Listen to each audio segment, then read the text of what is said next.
So we're going to talk about the earnings potential of the Lockforce franchise. Quite an important, thing for people to understand. We talked earlier, earnings isn't necessarily the only thing. People do like the work-life balance, but it is probably up there with one of the most important questions that people have got. So Gail, $1 million question here. How much can a Lockforce franchisee earn? Okay. To be perfectly honest, the sky's the limit, because they are, it depends how hard they want to work. Obviously, they do price the jobs themselves. I mean, we have a business model. It is conservative, and we have a 3-year business plan. And when we're talking to people, we talk about what do they need to earn, and we put those figures in. So we have got a number of guys in our network that are just wanting to stay below the VAT threshold, if I'm perfectly honest, because that's what they want to do. And then we have got other people in the network that are on the 3 figures. I think the initial year, the figure that we have in our business plan is around the 42,000 mark. So a minimum turnover revenue is around 42. Then of course there are overheads associated with the business as well. So typically, what sort of margins do people have at a gross level, Sean? So at gross level, you're talking between 70 and 80%. Again, there are 2 or 3 constituent parts of that. And early doors, your GP is always going to be slightly lower because you're putting more time and investment, particularly into marketing. But as you grow and develop, that should become less.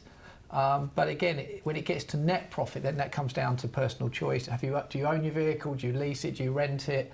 And what do you put into your business? Does the franchisee pay for their own marketing? So they get the initial stock. The bit they do pay for is when it is, for example, AdWords is one of those, or Bing advertising. So where they are having to fund how much they want the marketing, they pay for their marketing as they go. But the materials they get and a lot of the support they get around that aren't. So there's a mixture of paid and stuff that we pay for, and there's stuff that they pay for. And the more they want to market, then the more they pay for it. But it's an element of choice. Yeah, and the bigger they want to get, the more investment. There's a direct correlation. Yeah. Fabulous. So what's our highest earning franchisee taking from Lockforce right now? You talked about, 3 digits. So we're talking what over what level?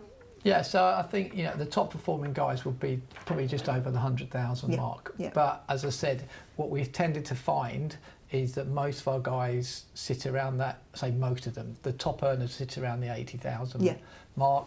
Again, an element of choice in that. Yeah.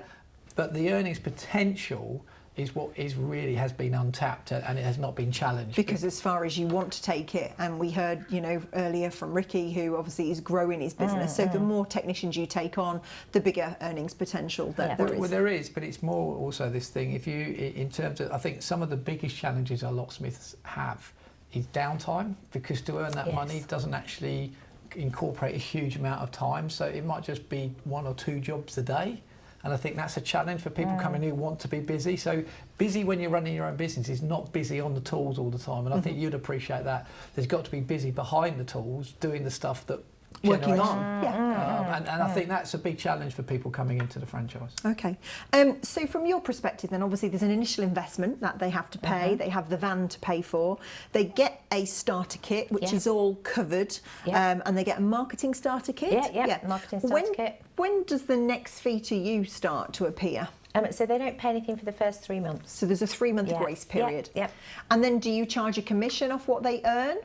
We do a fixed fee.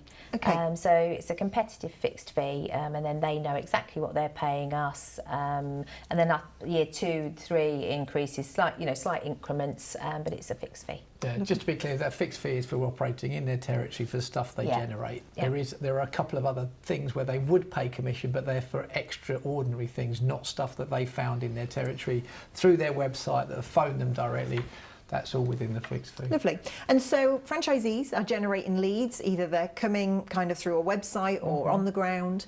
How are they charging for those jobs? Ricky kindly shared with us earlier about, these systems that help from an invoicing point of view. Are they charging an hourly rate? Are they charging per job rate? How does that work, Sean? So we fundamentally work on a per job rate.